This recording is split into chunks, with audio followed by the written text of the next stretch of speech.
Hello viewers, আসসালামু আলাইকুম। আমি নূর হোসেন, প্যাটার্ন স্টুডিওবিডির পক্ষ থেকে আপনাদের জানাই অভিনন্দন ও শুভেচ্ছা। আজ আমি যে বিষয়টি নিয়ে আলোচনা শুরু করব সেটা হচ্ছে ল্যাক্রা সফটওয়্যারের টুলস F3 টুলসের বাকি কিছু টুলস রয়েছে, সাব টুলস, যেমন শিনকেস থেকে শুরু করে প্রিন্ট পর্যন্ত, রিমুভ প্রিন্ট পর্যন্ত।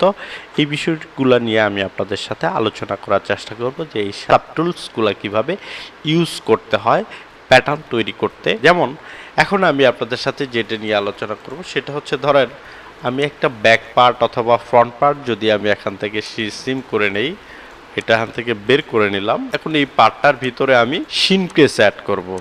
ম্যানুয়ালি কিভাবে শিনকেস অ্যাড করতে হয় সেটা আমি আপনাদের দেখাবো এই প্যাটার্নটার ভিতরে। তো বন্ধুরা, আপনারা যদি আমার এই চ্যানেলটিতে নতুন হয়ে থাকেন অবশ্যই সাবস্ক্রাইব করে আমাদের সাথেই থাকবেন। ল্যাক্রা সফটওয়্যারের অপারেটিং সম্পর্কে অনেকগুলো ভিডিও আমাদের দেওয়া আছে, পার্ট টু পার্ট দেওয়া আছে, আপনারা সেগুলা দেখে নেবেন আর সাবস্ক্রাইব করে আমাদের সাথেই থাকবেন, যাতে আমরা ভিডিও আপলোড করার সাথে সাথে আগে সর্বপ্রথমই আপনি নোটিফিকেশনটা পেয়ে যান।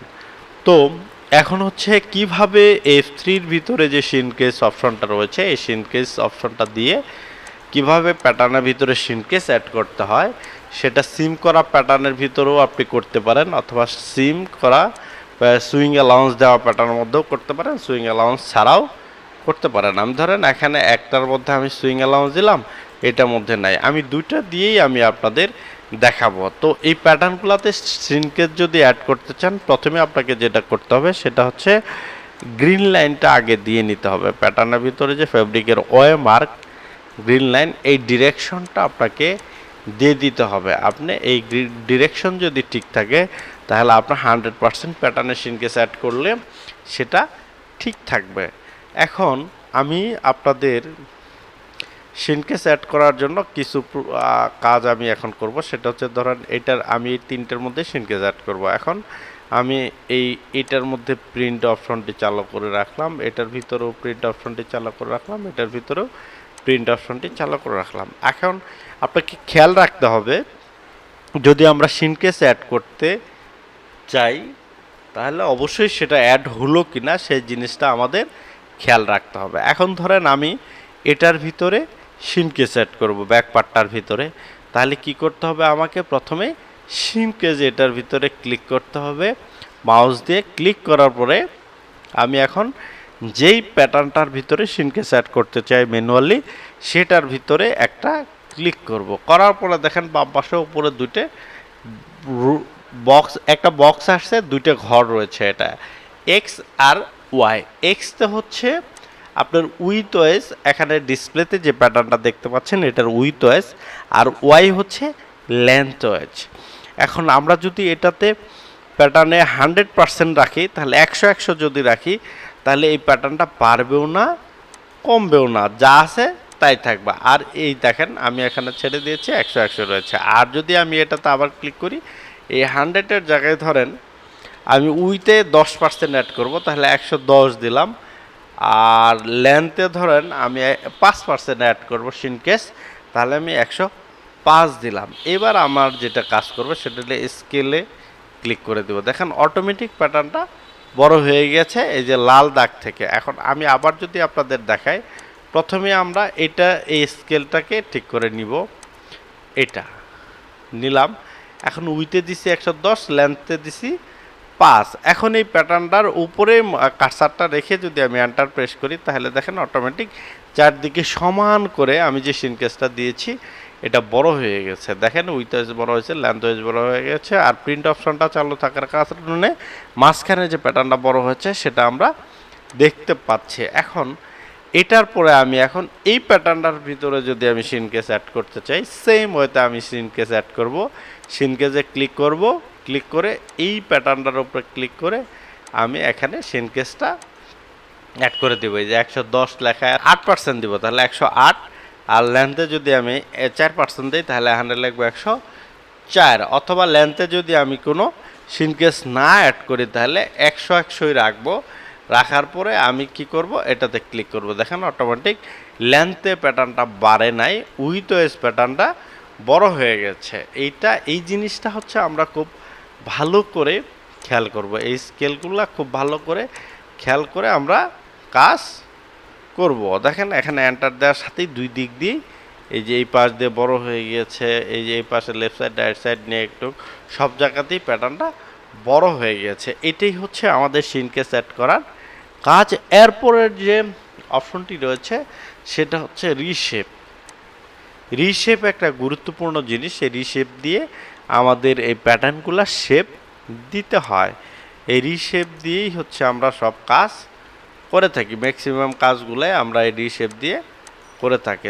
দেখেন আমি এই প্যাটার্নটাকে যদি একটু বাড়াই তাহলে এই যে সিলেক্ট করে রিশেপ দিয়ে ধরে এখানে টান দিলাম, যে পয়েন্টটা ধরে টান দেব সে পয়েন্টটা অটোমেটিক কি হবে, বড় হয়ে যাবে। এটা হচ্ছে রিশেপের কাজ। আর অথবা আমি একটা হ্যান্ডেল অপশন যদি চালু করি প্যাটার্নের ভিতরে, ডিসপ্লেতে গেলাম, এখানে আছে হ্যান্ডেল, এখানে দেখেন অনেকগুলো হ্যান্ডেল অপশন রয়েছে। এই হ্যান্ডেল অপশনটা দিয়ে এই রিশেপে ক্লিক করে আমি এই হ্যান্ডেলটার এদিকে এদিকে লাড়াতে পারবো। আমি শেপগুলা আমার মতো করে আমি অ্যাডজাস্ট করে নিতে পারবো। এটাই হচ্ছে রিশেপের কাজ। রিশেপ হচ্ছে যে কোনো পয়েন্টে যে কোনো শেপে আপনি যদি বাড়াতে চান কমাতে চান তাহলে এই রিশেপ অপশন দিয়ে আপনি এটা মুভ করতে পারেন, আবার আগের জায়গাতেও আনতে পারেন। এটা হচ্ছে রিশেপের কাজ। এরপরে যে টুলসটি রয়েছে সেকশন। সেকশন মানে হচ্ছে দুইটে পয়েন্টারে একটা চারকোনা আকৃতির মার্ক করে দেওয়া, সেকশন মার্ক করে দেওয়া। তাহলে এই যে একটা পয়েন্ট আমি এখানে রেখেছি, দেখেন একটা পয়েন্ট করেছি আমরা গ্রেডিং পয়েন্ট, এটারে যদি আমি সেকশন করি, হ্যাঁ এখান থেকে যদি আমি এই যে সেকশন অপশনতে ক্লিক করে এখানে সেকশন করি, দেখেন এইটার মাঝখানে এই যে চারকোনা আকৃতির ছোট্ট একটা ঘর হয়ে গিয়েছে। এখন এই সেকশনটারে যদি আমি আবার মার্কস করতে চাই, আবার গ্রেডিং পয়েন্ট আনতে চাই, তাহলে আমাকে কী করতে হবে, মার্কস করতে হবে। এখন মার্কস করলাম, আবার পূর্বের জায়গায় চলে গেছে। এই হচ্ছে মার্জ আর হচ্ছে সেকশন পয়েন্টের কাজ। এখন যে পয়েন্টটি আমি আপনাদের দেখাবো সেটা হচ্ছে অ্যাটাচ। অ্যাটাচ মানে হচ্ছে দুইটা পয়েন্টকে একত্র করে দেওয়ার নামই হচ্ছে অ্যাটাচ। এখন ধরেন আমার এই প্যাটার্নটা এইভাবে লম্বা হয়ে গিয়েছে, এইটা উপর দিকে হয়ে গিয়েছে। এই দুটো পয়েন্টটারে, এই বর্ধিত পয়েন্টটারে আমি এই বিন্দুতে নিয়ে আসব। তখন আমি কি করব, অ্যাটাচ দিয়ে ধরে এখান থেকে ধরে এটার উপরে এনে ছেড়ে দিব, এখান থেকে ধরে এটা নিয়ে এসে এর উপরে ছেড়ে দিব। এই হচ্ছে আমাদের অ্যাটাচের কাজ। অ্যাটাচ মানে হচ্ছে কোনো পয়েন্ট যদি কোথাও লক না যায়, লক যদি হয়ে যায়, অর্থাৎ কোনো পয়েন্টকে লক করার জন্য আমরা অ্যাটাচ ব্যবহার করতে পারি। এই যে এখানে দেখেন এখানে ভিতরে এই পয়েন্টটার ভিতরে কিছু পয়েন্ট রয়েছে, এই পয়েন্টগুলারে আমি এর সাথে অ্যাটাচ করে দেব। তাহলে অ্যাটাচে ক্লিক করে এটার উপরে ধরে আবার এটার উপরে আমি ছেড়ে দিব, তাহলে অটোমেটিক দেখবো এখানে অ্যাটাচ হয়ে গিয়েছে। এটাই হচ্ছে অ্যাটাচের মূলত কাজ। এখন অ্যাটাচের পরের আরেকটা অপশন রয়েছে, সেটা হচ্ছে ডিটাচ।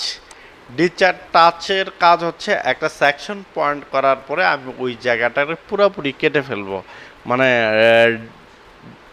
আলাদা করে করে যেন কাজ করতে পারি সেটা আমি করব। যেমন ধরেন আমি আগে এটাতে সেকশন মার্ক করলাম, এবার সেকশন মার্ক করলেই আমি রিশেপ দিয়ে এটা টান দিলেও দুইটা পয়েন্টই চলে যাচ্ছে। এখন যদি আমি এটারে ডিটাচ করে দেই, এখানে ধরে ছেড়ে দেই, তাহলে দেখেন এবার আর দুইটা পয়েন্ট যাবে না, এবার যাবে একটা পয়েন্ট। তার মানে কি, এটা থেকে এটা আলাদা হয়ে গিয়েছে। এটাই হচ্ছে ডিটাচের কাজ। এই ডিটাচ করা পয়েন্টারে আবার একত্র করার জন্য আমাকে সেকশনে অ্যাটাচে ক্লিক করে এই দুইটা অ্যাটাচ করে দিতে হবে। এরপরে আমাকে আবার এই পয়েন্টারে মার্জ করে দিলে আমি আগের জায়গায় আবার ফেরত আসব। এই হচ্ছে আমাদের ডিটাচের কাজ। এখন আমি আপনাদের যে পয়েন্টটি দেখাবো সেটা হচ্ছে ইনসার্ট। ইনসার্ট, এই ইনসার্টের হচ্ছে অনেক গুরুত্বপূর্ণ কাজ রয়েছে। কোনো পয়েন্টারে যদি কোনো জায়গাটারে যদি আমি একটা পয়েন্টে রূপান্তর করতে চাই আমার মেজারমেন্ট অনুযায়ী, যেমন আমি ডেভেলপ দিয়ে একটা মার্ক আমি করলাম এখানে, এটারে আমি কি করব, ইনসার্ট করব, অর্থাৎ এরকম একটা পয়েন্টে আমি নিয়ে আসব। এরকম একটা পয়েন্টে আমি এই ডেভেলপ পয়েন্টারে নিয়ে আসবো। তখন আমরা কি করব, ইনসার্ট এই অপশনটা ক্লিক করে এখানে যদি আমি ক্লিক করি, দেখেন অটোমেটিক আমার এটা চেঞ্জ হয়ে গিয়েছে। তার মানে কোনো ডেভেলপ পয়েন্টারে আমি যদি গ্রেডিং পয়েন্টে রূপান্তরিত করতে চাই তাহলে আমাকে অবশ্যই ইনসার্টে ক্লিক করতে হবে। এখন আমি আপনাদের আরেকটা জিনিস দেখাবো, সেটা হচ্ছে পিন। এর ইনসার্টের পরে আরও কয়েকটা অপশন রয়েছে, লিঙ্ক টু মেজার। এই এই 4-5টা অপশন এখানে হিডেন হয়ে রয়েছে। এটা আমাদের অরিজিনাল ভার্সন হলে তাহলে এটা আর হিডেন হতো না, যেহেতু আমরা ক্র্যাক ভার্সন দেখাচ্ছি আপনাদের, যার কারণে এখানে কিছু অপশন, সব অপশনগুলো আমরা সঠিকভাবে ইউজ করতে পারবো না। এখন আমি এটা বাদ দিয়ে, আর এটা খুব একটা প্রয়োজনও পড়ে না, লিঙ্কের ক্ষেত্রে লিঙ্ক দিয়ে যারা প্যাটার্ন তৈরি করে তাদের এটা প্রয়োজন পড়ে। তো এখন আমরা কি করব, পিন দিব। পিনের উপকারিতা কি আর অপকারিতা কি? পিন দিলে কি হবে না, আর না দিলে কি হবে? ধরেন আমি এটারে একটা প্রিন্ট অপশন চালু করে দিয়ে এই পার্টসটারে আমি যে কোনো জায়গা থেকে মুভ করব একটা অংশ। ধরেন আমি এই জায়গাটার অপশন মুভ করতেছি, পুরোটা অংশই মুভ হচ্ছে। এখন আমি যদি রিশেপ দিয়ে টান দিই, দেখেন এইটা যদি আমি রিশেপ দিয়ে টান দিই, দেখেন এখান থেকে রিশেপ দিয়ে ধরে টান দিলাম, অন্য একটা অংশও এখান থেকে যাওয়ার একটা চান্স থাকবে। দেখা গেছে আমি অনেক সময় মুভ টুলস দিয়ে এই পয়েন্টারে মুভ করবো, পুরোটাই চলে যাচ্ছে, তখন আর এই অপশনটা কাজ করবে না। আর এটারে যদি আমি পুরাটাই পিন করে নেই, এই যে পিন সার্কেল অপশনটার উপরে ক্লিক করলাম, অথবা নিচে আরও পিন গ্রেড, মানে গ্রেডিং পয়েন্টগুলো হবে, পিন চ্যাক্টার, এইসবে যদি আমি ক্লিক করি, দেখেন প্রত্যেকটা অংশই এখান থেকে কি হচ্ছে, এখানে লক হয়ে গিয়েছে। তার মানে কি, এটা পিন হয়ে গিয়েছে। এখন আমি আমার ইচ্ছা মতো মুভ টুলস দিয়ে আমি এখান থেকে সরাতে পারবো। দেখেন আমি শুধু মুভ টুলস দিয়ে টান দিয়েছি, একটা পয়েন্ট ধরে টান দিয়েছি, এই পয়েন্টটাই যাইতেছে। আর যদি পিন ইন দেই তাহলে এই পিনটা রিমুভ হবে, এটার পিনটা রিমুভ হয়ে যাবে। দেখেন প্রিন্ট যদি আমি রিমুভ করে দেই, পিনটা সরে গেল। এখন যদি মুভ টুলস দিয়ে আমি টান দিই, পুরোটাই চলে যাচ্ছে, দেখতে পাচ্ছেন। আর আমি যদি এই পিন অপশনটা যদি চালু করে দেই, যে পিন গ্রেড, পিডিএস, পিন চ্যাক্টার, এইসবে ক্লিক করে যদি এটার পিন করে দিয়ে এবার যদি মুভ টুলস ধরে যে কোনো একটা পয়েন্ট ধরে যদি আমি টান দেই, তখন আর আগের মতো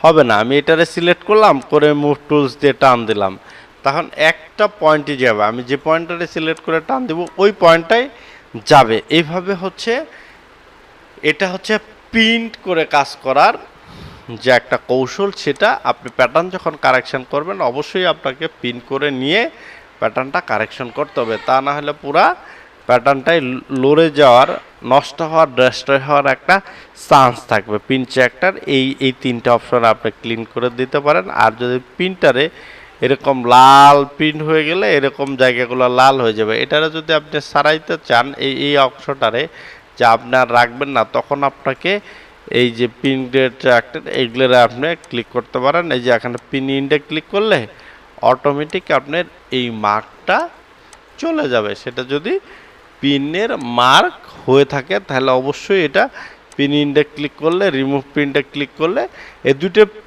অপশনের কাছাকাছি পিন ইন্ট আর রিমুভ পিন, এই দুটো দিয়ে আপনি সহজেই কি করতে পারবেন। এবার রিশেপ দিয়ে যদি আমি রিমুভ পিন দিয়ে ধরে টান দিই, দেখেন একটা অপশনে আছে। তো এইভাবে হচ্ছে আমাদের এই F3 টুলসগুলো দিয়ে একটা প্যাটার্ন তৈরি করতে গেলে খুবই কাজে লাগে। এটা খুবই গুরুত্বপূর্ণ একটা ভিডিও, আপনারা যদি কেউ মিস করে থাকেন অবশ্যই আমাদের ভিডিওটা দেখে নেবেন। তো বন্ধুরা, পরবর্তী ভিডিও দেখার জন্য আমন্ত্রণ রইল। আজ এ পর্যন্তই, আল্লাহ হাফেজ।